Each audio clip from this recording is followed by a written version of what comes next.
Welcome to Podkey Slopcast, where today's AI advice gets stress-tested before it becomes workflow dogma. A lot of current AI advice sounds empowering, right up until a model burns tokens, improvises an action you never approved, or gives confident help on the wrong problem. The useful question isn't whether these tools are amazing or dangerous, it's where the leverage actually is, and what control you need to keep it. One of the clearest practical warnings here is about tenacity. If a model is more persistent and agentic, vague instructions stop being a minor annoyance and start becoming an operational risk.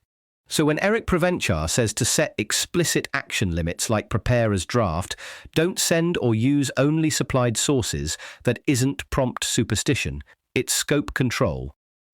The confirmed part is straightforward. If the model is allowed to keep pushing toward a goal, and the goal is underspecified, it may take steps you did not actually want. The failure modes are pretty mundane, which is why they matter. It can chew through budget, keep searching when good enough would do, or generate outbound communication that looks finished enough to be sent before a human has approved it. What's easy to miss is the incentive mismatch. The model is rewarded for completing the task as framed. The human is accountable for side effects. The framing forgot to fence off. That means guardrails are not only about safety in the abstract, they're about preserving review points, cost ceilings, and source boundaries, so the model's persistence stays useful instead of expensive. The flip side of stricter boundaries is more fluid steering. Integrations like Codex with ChatGPT let you inject guidance into a run while it's still going, which changes the interaction from turn-based to more conversational. That matters because a lot of AI work breaks down not from lack of capability, but from latency. If every correction requires waiting for a full pass to finish, people either overspecify up front or settle for mediocre drafts. Real-time steering reduces that cost of correction. You can redirect tone, add missing constraints, or ask for depth before the model wanders too far. Then there's the loop until it hits the bar idea. Set a concrete quality threshold, have the model assess its own output against that threshold, and iterate until it clears the bar. Use carefully that can outperform one-shot prompting because it turns quality from a vibe into a stopping rule. But the key word is carefully. Self-evaluation only helps if the bar is specific enough to judge, otherwise you just get longer outputs and more self-congratulation.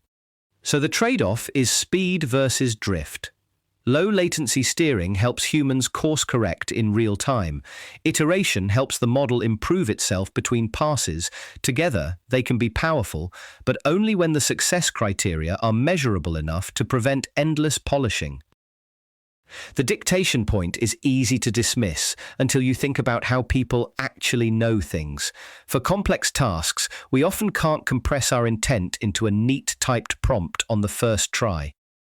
Stream of consciousness voice input captures hesitations, priorities, edge cases, and latent requirements that would never make it into a terse note. That does not mean rambling is inherently better. It means richer, raw, context can give the model more to work with than artificially concise prompts do.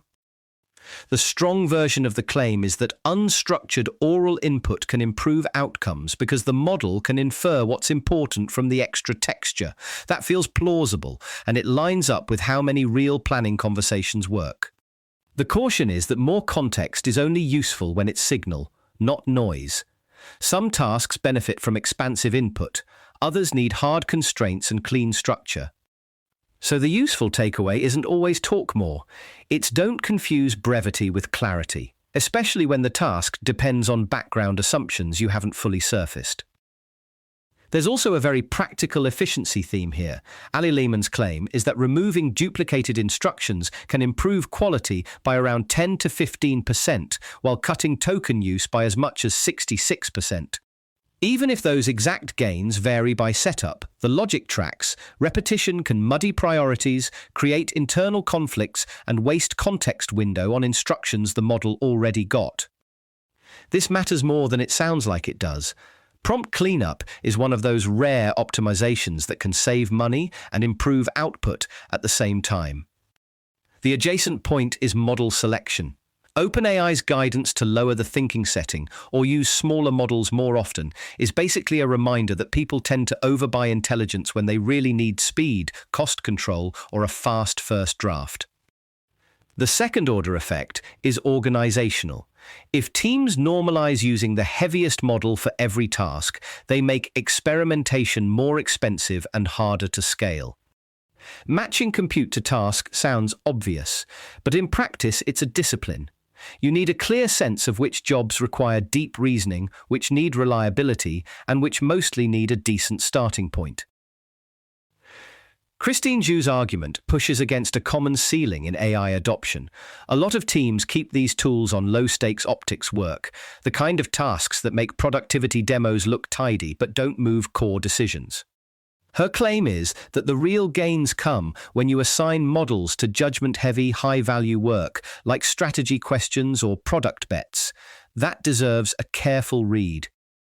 The strongest part of the argument is not that AI should replace decision-makers, it's that using AI only for cosmetic efficiency may leave most of the upside untouched. The weaker part, or at least the part that needs context, is the phrase judgment-heavy. Models can assist with judgment, structure options, surface trade-offs, and challenge assumptions. That is different from owning the final call. The role framework helps here. Automation for optics, co-pilot for execution, sparring partner for high-impact challenges. That's useful because it separates different kinds of value instead of treating AI as one monolithic employee. And the ambition point is probably the most important one.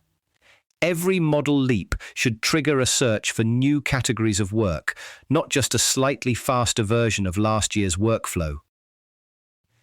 The KPMG analysis of 1.4 million workplace interactions points to something broader than prompt tips. Top performers don't win by discovering magical phrasing. They frame the problem well, iterate, and actively guide the model's thinking. That's encouraging because it suggests the skill gap is teachable. If strong results come from collaborative behaviors rather than obscure hacks, organizations can train for them. Techniques like blind spot passes and prototype brainstorming fit that pattern. They use the model to surface unknown knowns early, before a team spends weeks polishing the wrong approach. Meta prompts that ask the model to analyze projects, market trends, and personal values to recommend next steps are interesting for the same reason. They turn the model into a structured reasoning partner instead of a one-shot answer machine. The main caveat is that reasoning support is only as grounded as the input's constraints and review around it. A well-framed collaboration can improve strategic thinking. A poorly framed one can simply produce polished confusion faster. Across all of these stories, the through line is pretty consistent. The highest payoff comes from treating AI neither as an oracle nor as a toy, but as a system that needs boundaries, steering, context, and a job description. That's the thread running through this one. Better AI results usually come from better operating habits, not louder hype. Thanks for listening to Podkey Slopcast. This episode was generated by Podkey. Create your own at podkey.fm.